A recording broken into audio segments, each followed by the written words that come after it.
Ada orang beli 40 pasang langsung itu ke Bengkulu atau ke Sulawesi deh saya lupa. Nah itu tuh ternyata penipu. Dia ternyata memang sempat nipu seller-seller yang memang teman-teman kita juga sempat kena tipu. Dia pesen, kemudian dia minta COD untuk bayar di sana. Ketika barangnya sampai dia itu nggak bayar barangnya, katanya barangnya jelek dan lain sebagainya. Akhirnya barangnya balik lagi ke kita dan kita harus bayar ongkir. Nah itu lumayan tuh ketipuan sekitar 1 jutaan untuk ongkirnya karena 40 pasang itu.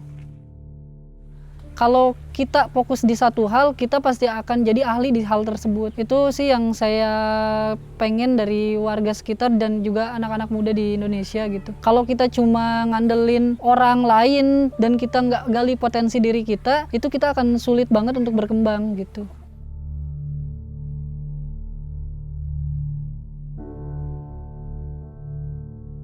Nama saya Sandi Irawan, saya umurnya 26.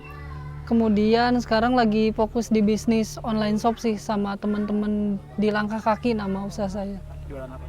Sepatu, lebih banyak sepatu laki-laki, perempuan, lebih ke sneaker sih. Dulu sempat kerja di Jungle Land, dia dapat julukan timpak terbesar di Asia Tenggara tuh. Kemudian 3 tahun di Jungle Land, karena pandemi ini Jungle Land-nya tutup masih sampai sekarang karena PSBB dan sebagainya. Saya akhirnya ketemu temen lah yang dulu main bareng waktu kecil, bikin usaha akhirnya kita. Usahanya yaitulah online shop tadi. Saya lulusan Fakultas Hukum Universitas Pakuan, saya lulus 2017 awal. Sampai saat ini sih belum ada kata resign atau diberhentikan karena di Jungle Land-nya juga masih ada kontraknya. Saya juga nggak ngerti tuh, sampai gaji saya juga masih dipending. Curhat nih. Masih ada tanggungan ya? Iya, di Jungle Land itu WFH sampai bulan Juni, kemudian Juli Agustus saya bikin event 17-an biasa di RT sama di desa di sini. Karena kan saya pemudanya juga di sini. Kemudian September itu baru saya mikirin buat bikin online shop sama temen. Modal awalnya itu saya punya kamera digital, saya jual kameranya, kemudian saya buat usaha online. Saya jual kamera 8 juta, kemudian karena join sama teman berdua kita akhirnya setengah-setengah jadilah bisnis online shop. Saya beli 3 komputer awalnya, 3 komputer, 1 printer gitu. Lebih karena kita kan, saya sih lebih kerisi ya. Teman-teman tuh ngumpul di rumah buat main PS, buat ngopi-ngopi bareng-bareng sama-sama. Mereka juga ternyata di PHK gara-gara pandemi, nganggur. Saya pribadi lebih kerisi nih, orang-orang ada di rumah mulu tiap hari. Akhirnya saya memutuskan untuk jual kamera dan bikin online shop. Sebenarnya modal waktu digabung itu sekitar 12 juta. Pertama-tama kita nyari kontrakan yang memang murah. Itu sebulannya 400.000. Beli alat-alat kayak printer, kayak laptop, kemudian komputer itu habis sekitar 5 jutaan. Sisanya barang-barang kayak sandal sepatu gitu sih, produk-produk kita akhirnya. Kenapa bisnis sepatu? Karena pertama orang tua juga bikin sandal sepatu sih. Dari dulu saya kenal bisnis sepatu ini dari saya kecil karena saya tahu bahan-bahannya di mana, kemudian juga tahu teknik penjualannya sedikit-sedikit karena saya di Jungle Land juga kebetulan event marketing. Jadi saya sempat jadi satu-satunya orang di Jungle Land yang 15 bulan berturut-turut achieve. Lumayan lah basic saya di marketing gitu. Ilmu online-nya sendiri itu dapat dari seller-seller yang memang sebelumnya lebih duluan terjun di online shop waktu awal-awal pandemi. Mungkin ada beberapa di Sepin, kemudian ada teman-teman juga yang memang ngajarin dari awal gitu. Selebihnya sih saya lebih ke ilmu-ilmu bisnis dari beberapa pebisnis kayak Riko Huang, kayak Panji Pragiwaksono. Saya banyak belajar sekali dari Panji karena saya moto bisnis saya itu kan sedikit lebih beda, lebih baik daripada sedikit lebih baik. Nah itu saya dapat dari ketika saya nonton stand up-nya Panji di Jakarta dulu. Ketika mulai itu cuma 3 orang, jadi saya sama Yudi sebagai pemilik, 3 orangnya itu admin online shop yang memang mereka mencari pembeli di Facebook Marketplace. Di Facebook Marketplace 1 orang itu pegang 10-20 akun Facebook Marketplace karena diajarinnya di Facebook bukan di Shopee atau di Lazada. Di hari pertama kita langsung dapat 1-2 pembeli. Untuk bulan September itu minggu terakhir September itu mulai naik. September, Oktober mulai naik, November, Desember mulai oke lah karena itu untuk Natalan. Kalau uang pribadi kita memang betul-betul dari awal cuma yang 12 juta tadi itu. 12 juta itu yang keluar. Dari situ kita nggak ngeluarin uang pribadi lagi sih. Awal-awal sih kita nyari ke pabrik-pabrik. Kalau di sini tuh pabrik sepatu yang kecil tuh namanya bengkel sepatu. Kita nyari ke bengkel-bengkel sepatu. Kemudian karena permintaan makin banyak, kita akhirnya bikin pabrik. Bukan bikin pabrik sih, join sama ayah saya sendiri sih. Ayah juga kan jualan sepatu dari dulu, dari tahun 88. Tahun 88. Nah, akhirnya join sama ayah, dia bikin sepatu cewek, sepatu cowok juga dia bisa gitu. Alhamdulillah daerah sini banyak pengrajin sepatu. Saya pribadi lebih fokus ke model karena seneng juga sama sneaker, sama brand-brand lokal juga lumayan lah, saya seneng gitu ya. Nah, jadi saya itu fokus ke mereka, minta desainnya seperti yang saya mau, kemudian alhamdulillahnya mereka nggak yang namanya pembelian minimal tuh mereka nggak ngasih kita terlalu tinggi. Minimal 10 pasang pun kalau kita mau mereka akan buatkan. 1 kodi, 2 kodi juga mereka akan buatkan gitu. Pembelian awal-awal sih kita ada 13 model sepatu awalnya, dan itu kita cuma beli 5 pasang, 10 pasang, 1 kodi itu udah paling banyak.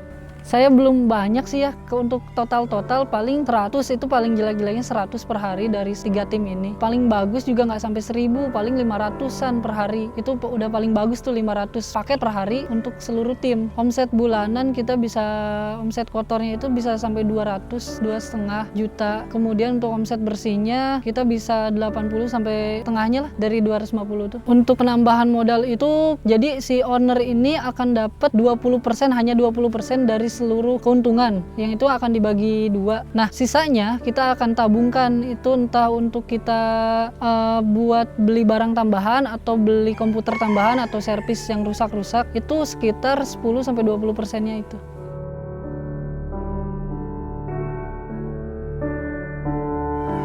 Sempet sih dulu sekitar 6 bulan magang di kantor senior saya. Kemudian lebih ke kena mental sih, saya takut disumpahin.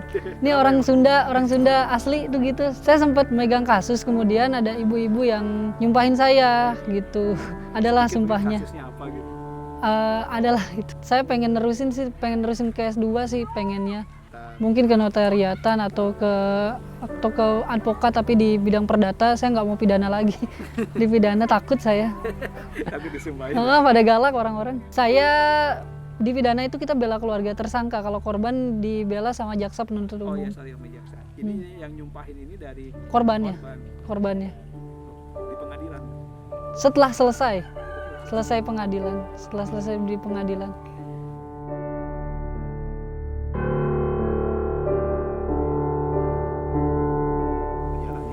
Perjalanan dari September kita cuma 3 orang, kemudian nambah dua orang packing. Kita 5 orang dari September sampai November. November itu nambah 2 orang admin lagi. Jadi sekitar 9 orang sama saya dan rekan saya yang jalanin bisnis. Dari November ke Desember 9 orang. Dari Januari baru kita mulai tim yang memang tim besar. Kemudian kita ada 3 tim. 1 tim itu ada 1 leader, dan 1 leader itu masing-masing pegang 6 staff.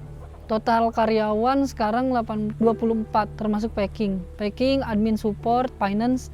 Saya kan baru coba bisnis, pasti kendalanya adalah 1 modal. Kedua, karena kita hampir 100% COD, barang-barang yang kita jual, produk-produk yang kita jual, otomatis kita kayak ngehutangin ke customer. Kemudian karena kita juga jualnya jauh ke Kalimantan dan Papua, itu jadi uangnya pasti seminggu sampai 2 minggu. Jadi modal kita tuh akan kehambat di situ. Karena kita ada target, tiap minggu kita pasti hitungin modal dan keuntungan. Nah, tapi itu cuma buat laporan buat gaji mereka masing-masing, karena gajinya diambil dari keuntungan hasil mereka masing-masing kan.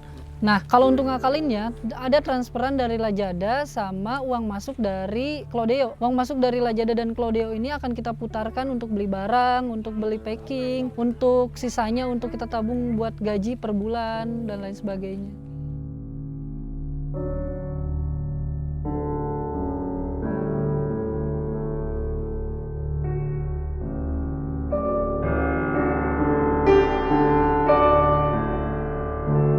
Daerah sini memang agak tertinggal dari segi pendidikan. Saya sarjana pertama, sebagai pemuda sarjana pertama di sini. Jadi di orang-orang sini pergaulannya mereka bebas sekali. Banyak teman-teman yang masih suka tawuran, masih suka minum minuman keras. Saya akhirnya naik dan dipilih sebagai Karang Taruna desa, kemudian juga saya wakil ketua pemuda. Nah, dari situlah pengen ngerekrut anak-anak ini supaya mereka gimana caranya punya kegiatan. Ketika saya jadi Karang Taruna, saya cuma bisa ajak mereka buat main futsal seminggu 2 kali, agar setelah main futsal mereka badannya capek lalu pulang dan tidur. Tapi itu belum efektif ternyata. Akhirnya saya rekrut mereka untuk join ke bisnis saya, supaya mereka punya kegiatan yang mereka akan fokus di situ dan mereka akan meninggalkan tongkrongannya yang lama gitu. Dan alhamdulillahnya sampai hari ini tawuran-tawuran dan minuman-minuman keras itu udah nggak ada sih di sini, lebih tepatnya.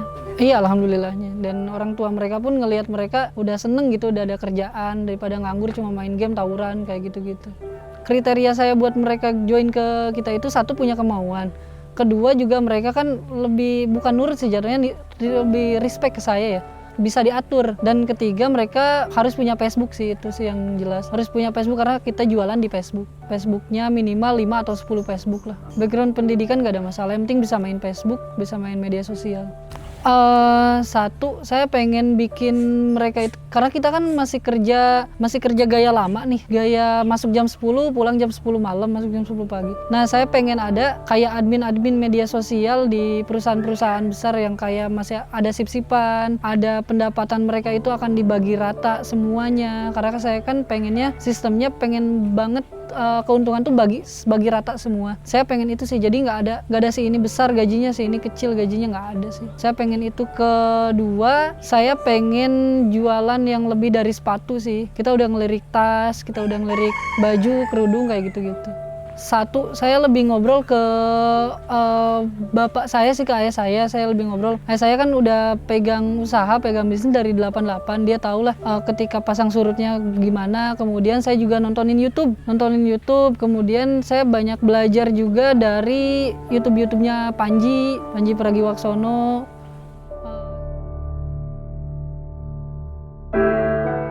Lebih bisa eksplor diri sih. Toh mereka yang tadinya nganggur, yang sekolahnya cuma sampai tamatan SMP, bahkan SD belum nggak lulus pun, ketika mereka punya kemauan dan mereka mau ngulik sesuatu, mereka akan fokus di situ. Mereka bisa. Kalau kita fokus di satu hal, kita pasti akan jadi ahli di hal tersebut. Itu sih yang saya pengen dari warga sekitar dan juga anak-anak muda di Indonesia gitu. Kalau kita cuma ngandelin orang lain dan kita nggak gali potensi diri kita, itu kita akan sulit banget untuk berkembang. Kadang kan anak-anak muda zaman sekarang tuh punya masalah dikit juga galaunya udah 2 minggu, 3 minggu. Saya pikir sih setiap kesusahan itu pasti ada jalan tengahnya, jalan mudahnya, setiap hujan pasti ada redanya. Itu sih yang saya rasain. Tips untuk mulai bisnis, temen-temen yang penting mulai aja dulu. Jangan pernah takut untuk gagal, karena kita masih punya jatah gagal yang banyak banget, jatah gagalnya. Mari kita cobain satu-satu jatah gagalnya, toh nanti juga pasti berhasil gitu. Lama-kelamaan juga pasti berhasil.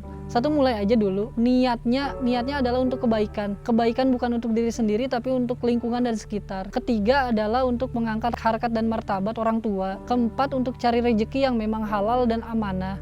Baru tuh yang kelimanya baru untuk diri kita sendiri. Untuk diri kita sendiri mencapai keberhasilan di dunia dan di akhirat insya Allah, karena bisnis kita akan jadi nafkah untuk diri kita dan keluarga nantinya. Walaupun saya belum nikah, nanti kan lama-kelamaan saya pasti akan nikah dan bisnis ini akan jadi nafkah untuk keluarga saya gitu.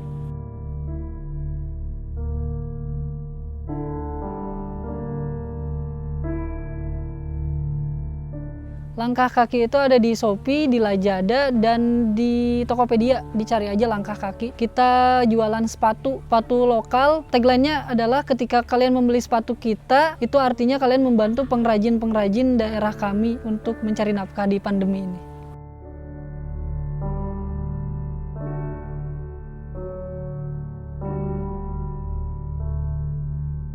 Oke, buat teman-teman yang nonton, jangan lupa subscribe channel Halo Bos, di like dan komen.